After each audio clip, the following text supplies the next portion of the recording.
गत निर्वाचन समय बीजेपी देथिबा प्रतिश्रुति पालन न करिबा तथा वृद्ध भिन्नक्षम और विधवा मानक प्रति हेउथिबा अविचार विरोध में बीजेडी राज्य सभापति नवीन पट्टनायक आह्वान क्रमे आज मयूरभंज जिला मोरडा ब्लॉक कार्यालय आगे भत्ता प्रसंग को नहीं बीजेडी तरफ एक सचेतनता कार्यक्रम अनुष्ठित हो जाइछि। गत निर्वाचन में मोरडा निर्वाचन मंडल बीजेडी विधायक प्रार्थी प्रीतिनंदा कानूनगो और पूर्वतन विधायक राजकिशोर दास नेतृत्व में बीजेडी कर्मी और शताधिक भत्ताधिकारी माने ब्लॉक कार्यालय आगे बसी धारणा बसवा सहित विक्षोभ प्रदर्शन करते। गत निर्वाचन में राज्यर समस्त भत्ताधिकारी को मासिक 3000 और 3500 टंका को वृद्धि करने बीजेपी प्रतिश्रुति देता किंतु उपस्थापित बजेट रे केवल 80 वर्ष एवं 80% ऊर्ध्व भिन्नक्षम मानक भत्ता टंका को 3500 टंका वृद्धि कराइथिया बेले अन्य हिताधिकारी मानक पई मासिक भत्ता अपरिवर्तित रही जहाँ फल राज्य में मोट 52 लाख भत्ता हिताधिकारी वर्धित भत्तारू वंचित होती। तेणु बीजेपी प्रतिश्रुति पाणीर गार सदृश बोली कहवा सहित आगामी दिन में जदि भत्ता वृद्धि न करा जाए ताहले आंदोलनात्मक पंथा ग्रहण करा जीव बोली प्रीतिनंदा कानूनगो और राजकिशोर दास कहते। शेष में एने राज्यपाल उद्देश्य मोरडा वीडियो अणाकर नायक को एक दाबीपत्र प्रदान करा जायतला। उक्त कार्यक्रम में ब्लॉक अध्यक्ष पीतनाथ सोरेन, जिला परिषद सभ्य झरणा मुर्मू, समिति सभ्य तन्मय दास, वरिष्ठ बीजेडी नेता क्षितिश महंत, संजीव देव, रमाया हेम्ब्रम, पीताम्बर दास, अंबुज महंत प्रमुख उपस्थित थे। मयूरभंज अविनाश महांती को रिपोर्ट, वसुधा मीडिया। सरस्वती बेहरा हलदीपा बीजेडी जो समावेश होची भत्ता जो वर्तमान को सरकार भत्ता देवा कथा कहता 3000 हाँ से 3000 टका भत्ता नहीं मिछ कथारे भोट नहीं नेले हाँ 3000 टका में भत्ता दवा से एबे कहछन 80 वर्ष क्या बंचुची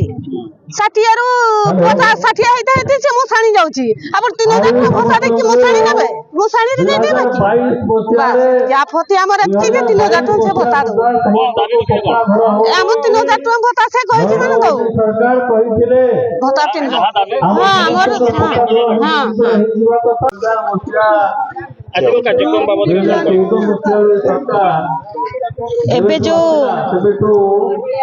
जुमला सरकार बीजेपी रो सरकार मोहन सरकार जो शासन करूचंती जोटा कि निर्वाचन पूर्व से संकल्प पत्र रे मिछ प्रतिश्रुति रे गोटे लंबा चिठा लोकों का आगे रखिकी मिछ कही लोकों को भंडे आज लोकों भोट नहीं आज सरकार गढ़ी किंतु सरकार रे आसिला परे निर्वाचन रे जितिला परे सबु मिछ प्रतिश्रुति रे आज पानीर गार पड़ी कारण कौन सी प्रतिश्रुति से रखी नांती जोटा कि प्रतिश्रुति मध्य गोटे अन्यतम थिला जे वार्धक्य भत्ता जोटा कि वृद्धा विकलांग मानक जो भत्ता को 3000 रु 3500 टंका को वृद्धि करिवे प्रत्येक वर्गर लोकों को मिलिबो से प्रतिश्रुति को से निभेई नहांती। जो वर्धित भत्ता नवीन बाबू का समय रे चली 1000-1200-1400 टंका एथर मध्य वृद्धा माने सेया भत्ता पाइचंती। तेणु तांकर मिछ प्रतिश्रुति एथर धरा पड़ी मोहन सरकार एई प्रकार आहुरी प्रतिश्रुति बहुत मिथ्या प्रतिश्रुति थिला ता मध्यरु जो थिला जे प्रत्येक घरर प्रत्येक महिला को सुभद्रा योजना रे 50,000 टंका देबा कथा कहितिले प्रत्येक महिला को 1000 टंका भत्ता देबा कथा कहितिले आज 300 यूनिट रो बिजुली मागणा रे जगेइबे बोली कहितिले आज मद मुक्त ओडिशा मद दुकान सब बंद करिवे बोली कहिथिले सबो कथा आज मिछ बोली प्रमाणित हेची। आज विरोधी दल रे अछि बिजु जनता दल लगातार निरंतर भाव रे सेवा करी आसुथुला बिजु जनता दल रो सरकार नवीन पट्टनायक सरकार से सरकार आज विरोधी दल रे रही मध्य ओडिशार 4.5 कोटी लोकंकर सेवा करिबार संकल्प नेइछि। हक अधिकार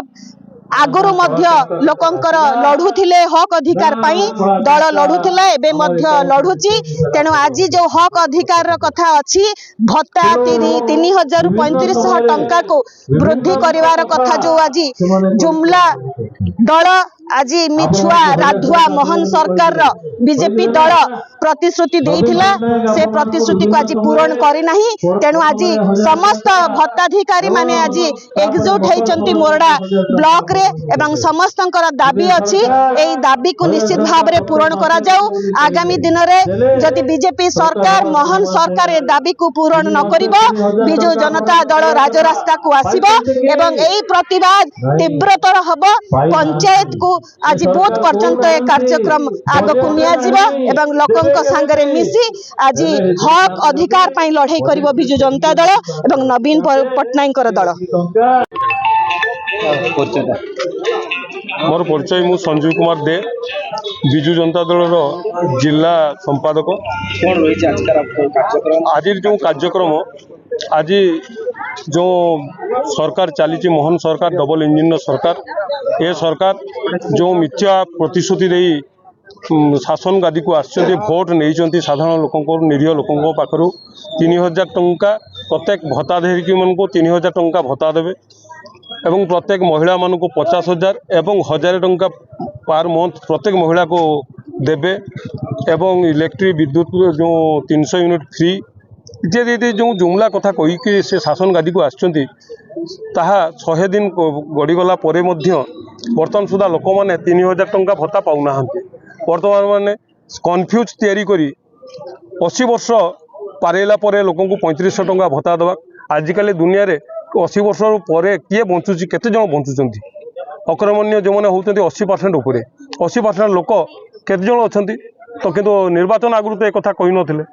कौन सी निरीह लोक भत्ताधिकारी तो मागु नथिले 3000 टंका तमें निजे कहिछ 3000 टंका दब कहीं दौन ता बाबद रे ए सरकार जुमला सरकार विरोध रे आज जो हिताधिकारी माने एठारे रुंड होइचंती एवं तांको सहयोग करिया पई तांको समर्थन करिया पई आमे बिजु जनता दल एवं नवीन पटनायक निर्देश रे आमे माने एठी एकत्रित होइछु। प्रश्न कहबो जो बिजेडी एते बेले लडुतरा निर्वाचन बहुत स्थानीय निर्वाचन मंडल स्थानीय नेता विशेष भाव मुगुड़ा ब्लॉक अनेक नेता मैंने आगधारी होते जहाँकि आज से देखा मिलूनी बर्तमान जो सभा या पछर कारण कौन जो नेता मैंने आम सहित थिले से बर्तमान भी अच्छा आज हठात काली जो प्रोग्राम है से समस्त को आम खबर दे पारि ना आम सभापति जो ब्लॉक सभापति सी दूर टी बाहर को मु समस्त को ठीक ठाक जोगाजोग हो पारे तथापि अल्प समय भितर वर्षा झड़ी बिल कम चलता सत्वे भी प्राय समस्ते आसु प्राय आगधाड़ी समस्त कर्मकर्ता समस्ते अच्छु